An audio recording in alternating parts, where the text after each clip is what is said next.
Good evening and welcome to Podcast with DTM Sujit Sukumaran. It's my pleasure to welcome you to an education session on club financial management. Most of us know that in the Toastmasters hierarchy, you start at the club level, go on to the area level, then to the division and to the district, each of which compartmentalized has its own rules and regulations for financial sufficiency. And as we all know, it is the efficient ability to run a club financially soundly that makes any initiative within the club a proactive success. Even though we say that, there are many members, even sometimes ex-com members, barring the treasurer, who do not actually understand what are the financial workings and the financial transactions that are existing in a club, and what are the permissible activities with the funds, what are the things you should not do or you cannot do with the funds you receive, and how to actually steer the club towards financial sufficiency. Note here the word I use is sufficiency and not prosperity, because Toastmasters International specifically says that we are a non-profit organization. So the idea is to generate enough funds to keep your club sufficient but not profiteer from the finances that you make. So if you go to slide number 1 in the attached companion presentation, you will see finances are the key to success. Let's closely examine what are the sources of these finances. You have A. Membership and fees, B. Funds raised from SPEECHCRAFTs and YLPs, C. Special events either via a speaker's bureau, more on that later, or any other events of an educational nature where you might want to charge a nominal fee, and D. Sponsorships. Corporate sponsorships are another important avenue of funding for many of our Toastmasters initiatives.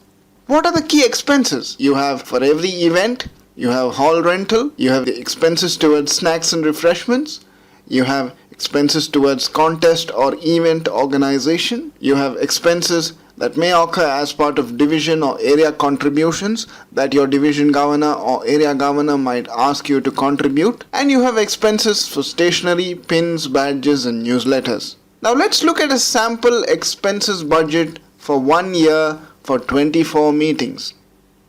Examine the slide in front of you very carefully. You will see that the major expenses are venue charges. So the first thing for ensuring fiscal viability is to try to get a venue free of cost or at the cheapest cost possible. The second item in the budget is snacks for the meeting. The third item is trophies for the meeting. Fourth item is petty cash or reserves that you might want to keep as a club. Area officers training or club officers training or area contest contributions as requested by your executive area governor and division governor as club contributions towards the contest. Gifts for the contest. Banner expenses. Pins for the officers, 7 of them. Pins for the members should you choose to provide. Ribbons instead of trophies if you want to give along with it or instead of it.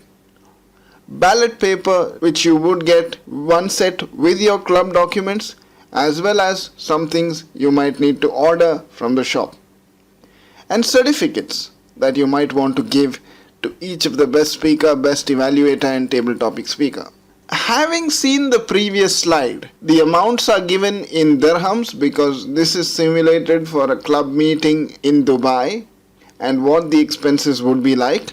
You're free to play around with the figures given therein, because in each of our countries across the vibrant geography that we have spread containing 7 countries of UAE, Oman, Bahrain, Qatar, Jordan, Lebanon, Kuwait, we have enough differences in terms of what the finances required would be like, what the venue charges are like, how much things cost. So you're free to play around with the budget that's given in the slide. This is just meant as an indication.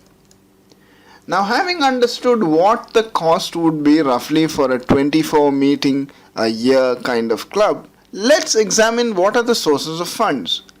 Look at the slide illustration 1 which says youth leadership. As a simulated example, you will find under the expenses column kits and stationaries as on date, cost around 240 dirhams. Hall rental, assuming you get a hall for 8 days at 500 dirhams, will cost you 4000 dirhams. Snacks and refreshments would be around 400 to 450 dirhams.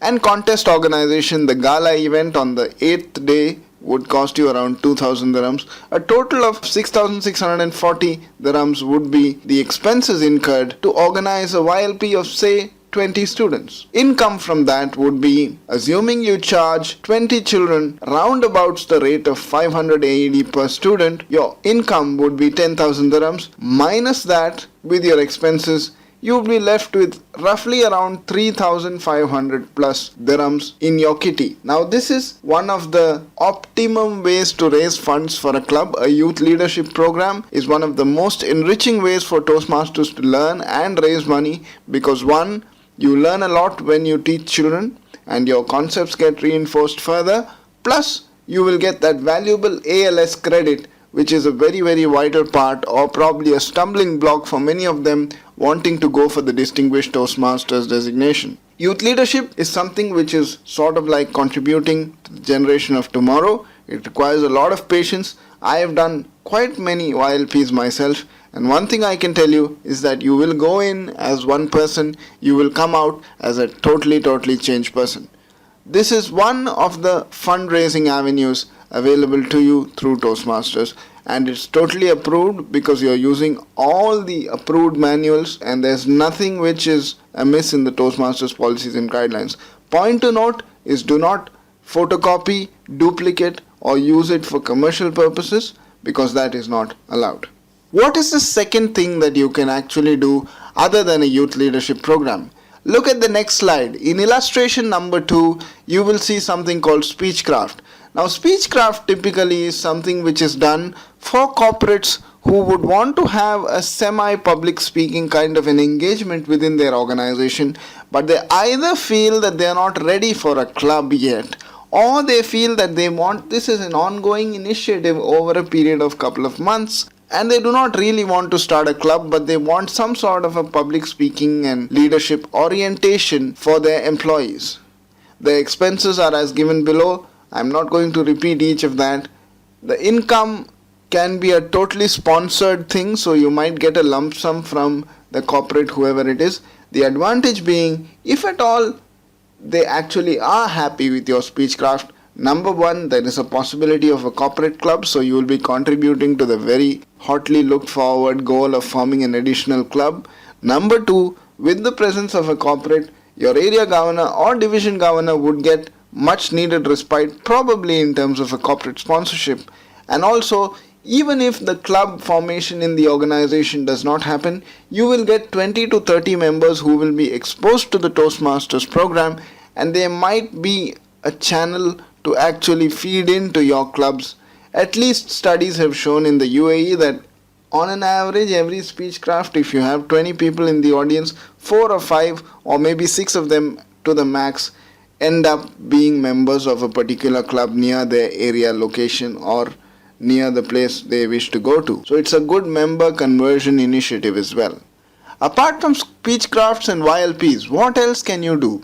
You can organize special events. You can actually have educational sessions where you can charge people. These can be on nominal basis, and the topics can be anything that the Toastmasters International Program prescribes as an education manual, barring the mandatory trainings for which you're not expected to charge, but it's reasonable and customary within this region to actually charge for meeting expenses of food and venue. Let's have a look at the protocol with regard to fundraising. What are the do's and don'ts? You can, as in a do, organize a SPEECHCRAFT or a success communication leadership workshop to cover the cost of program materials. You can have a raffle, auction or a white elephant sale during a club function. You can seek advertisements in club newsletters to offset production costs. You can sell entertainment or dining books.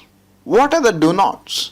You're not allowed to resell any items other than entertainment or dining books. You cannot raise funds for social events. You cannot raise funds to donate to worthy causes or charitable initiatives. You cannot raise monies to set up a fund or an educational scholarship. You cannot hold or participate in a tournament or a speakathon and then raise funds. You can't use these funds to hold pancake breakfast picnics or fireworks displays. And at the last, you should never use these funds to engage in an activity that involves significant and higher risk of physical injury. Having seen the do's and don'ts, and having got an idea about how a club balance sheet would look like, and getting a teaser into how you can actually financially manage your club well, I hope I have served all the purposes that are the preliminary doubts when it comes to club financial management. Please note, as a disclaimer, that the views expressed in this screencast are entirely my own, and they intend to serve only as a guide to those who are seeking such input into how they may do their jobs well. I'm happy to invite your comments or suggestions for improvement if you feel the content of this podcast could be enhanced further. I'm also happy to invite contributors from within District 20 to contribute to our educational initiatives. This podcast is brought to you by the Education and Training team of District 20. We are happy to receive all your queries, comments and feedback on the same. Happy Toastmastering, and hope you have a wonderful journey of education and learning and development in the days to come. God bless you all.